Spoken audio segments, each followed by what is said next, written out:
Hello, habari. My name is Natu and welcome to Figuring Out Life with Natu. Happy Friday and happy St. Patrick's Day for those of you who celebrate it. For most of you, I believe the weekend has already started. I hope it's off to an amazing start. So if this is the first time you're tuning in, welcome aboard. Thank you so much for stopping by. Kindly make sure that you, 1, subscribe, 2, you watch this video and other videos in the past, 3, leave a comment on this video and other videos in the past, 4, like this video and other videos in the past, and 5, most importantly, make sure that you share this channel with your family and friends. Now, if you're a returning viewer / subscriber, thank you so much for rocking with me. I really appreciate your support. And just in case you've watched my videos in the past and you've forgotten to subscribe, kindly make sure you do so, and do not forget to share this channel with your family and friends. So without further ado, I'd love to talk about a topic that's near and dear to my heart: friendships, particularly adult friendship breakups. I know that's a mouthful. So the reason why I picked this topic is because we often talk about the pain that we feel when romantic relationships end, be it a marriage, be it an engagement, a boyfriend and girlfriend relationship. However, we rarely talk about the pain, the aftermath, the things that happen when an adult friendship ends. So today, I'm going to talk about 3 different things. 1, what normally triggers adult friendship breakups. 2, what happens after? And 3, what are the things that you could possibly avoid breaking a friendship? So keep in mind, these are my own experiences, whether they are things that I've learned directly or indirectly through other people.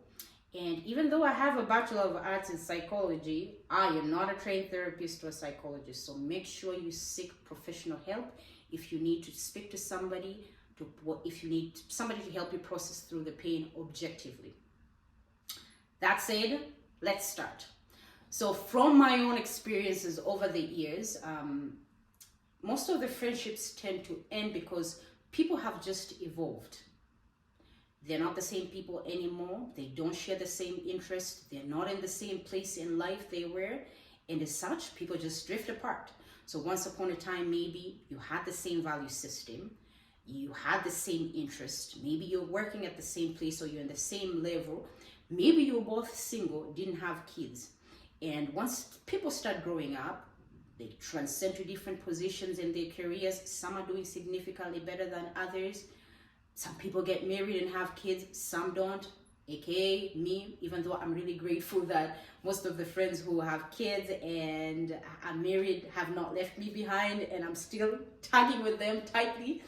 And also value systems, like some of the things that people used to value when they were younger, now that they're older, are not there.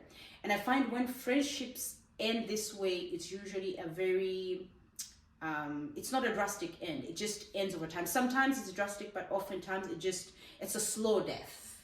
And then people just communicate less, people see each other less, and over time, they just drift away. Now, number 2, and I think this is particularly for women, negativity and toxicity. And I know people are not always negative and people are not always toxic. Sometimes there's situations that trigger them, but there are people who are just naturally Debbie Downers. They just can't help it. They have nothing to say about anybody, about themselves. They're just toxic. Anytime you call them, they're gossiping about somebody, they are putting you down.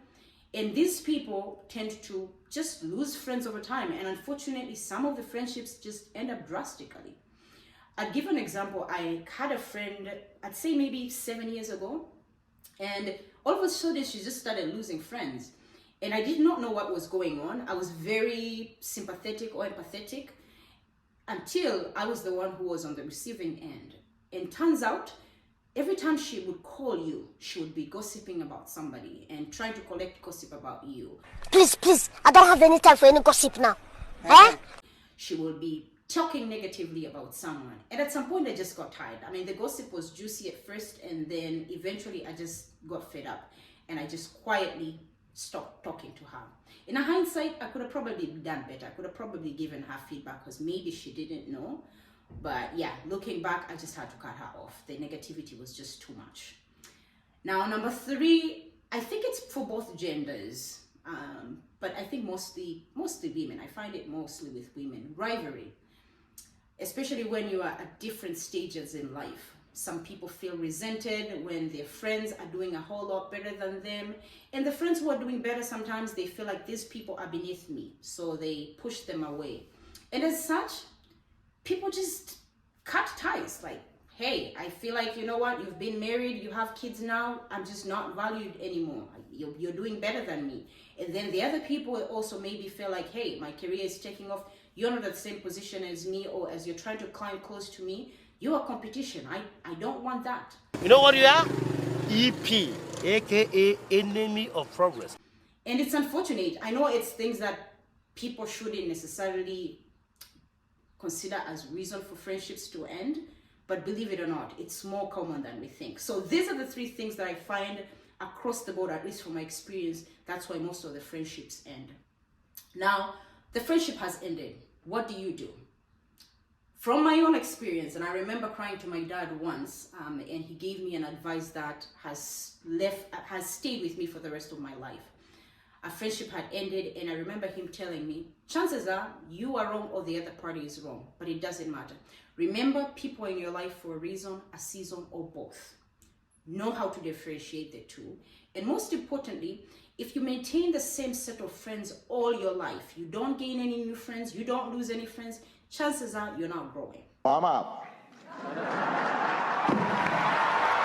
So this is a perspective that you need to keep while we're having this discussion, whether you are on the receiving end or you're the one who has initiated the friendship breakup. So once the friendship has ended, oftentimes I'd usually like to seek closure. What is it that I've done that I could do better? Or if I'm the one who has ended the friendship, I'm usually willing to give the closure. Like, this is why I think the friendship has ended. That way, if there's any opportunity for us to salvage the friendship, then the communication is there. That said, you also have to be mindful that not everybody will be receptive to giving closure. So if people don't want to give closure, be respectful of that. Take your L, and by L I mean loss for my mom and dad who are probably watching this, and move on. 2, once the friendship has ended, get into your feelings. Give yourself time to grieve. This is probably a person that has been in your life for an extended period of time. Even if it's a short time, but they mean something to you. So grieve. What more do you want from me? Feel that pain, because sometimes I think we just jump, try to distract ourselves, and by the time we are ready to process that emotion, there's a lot of damage that has been done either to you or to other people emotionally. So give yourself time to heal, process the emotions, and heal.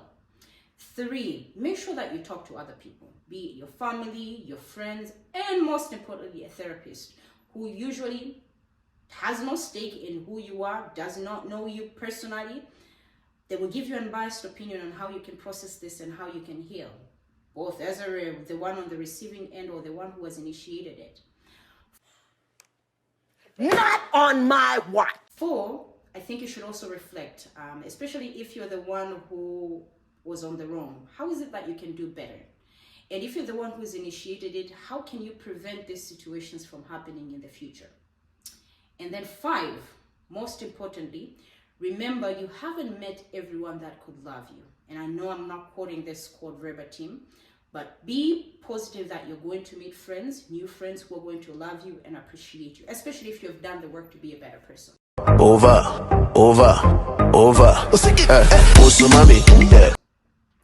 Now, can friendship breakups be avoided? Absolutely. I think most of the times they can. And these are some of the things that I think can help you be a better friend or maintain healthy friendships. 1, communication. You have to be a better communicator. I find most of us become resentful with our friendships because we just don't communicate what is it that we're going through or what is it that is bothering us. And people are not mind readers, so people don't know if they've wronged you, they don't know if you're suffering.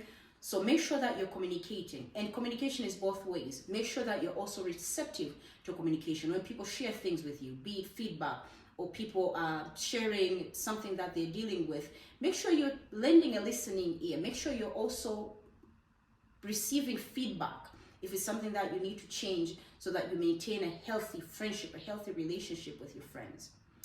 2, respect and boundaries. I cannot stress this enough. I find with some of the friendships that have ended in the past for me and for some of my friends is because there was lack of boundaries either on one side or both sides, and there was just not respect, because once you know people too well, sometimes people just don't have a respect of their space, they don't have respect of their feelings. And I know it should be common sense, but common sense isn't always common.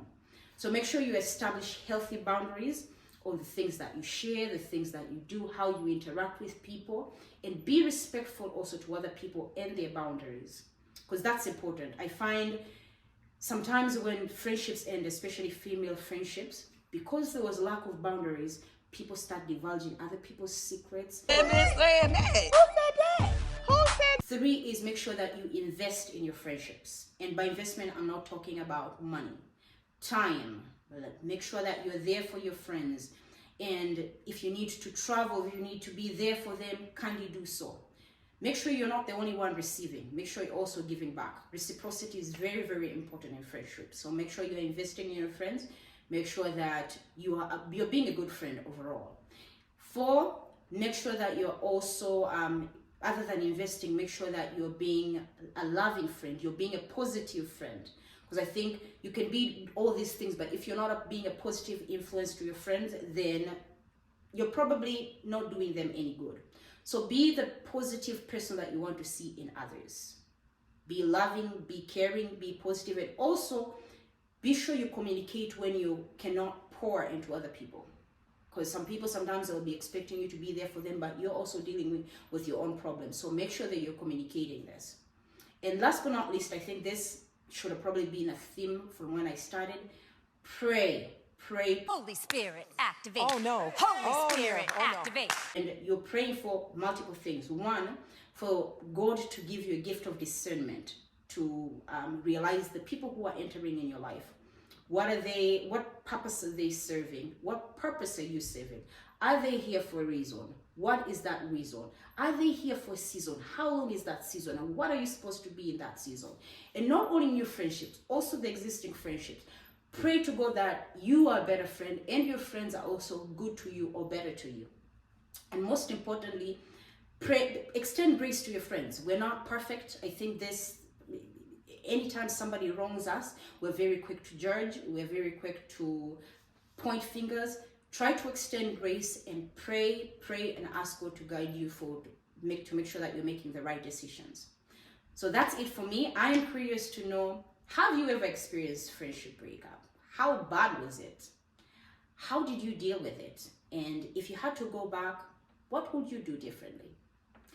Thank you so much for tuning in, and I look forward to seeing you next Friday. Bye-bye.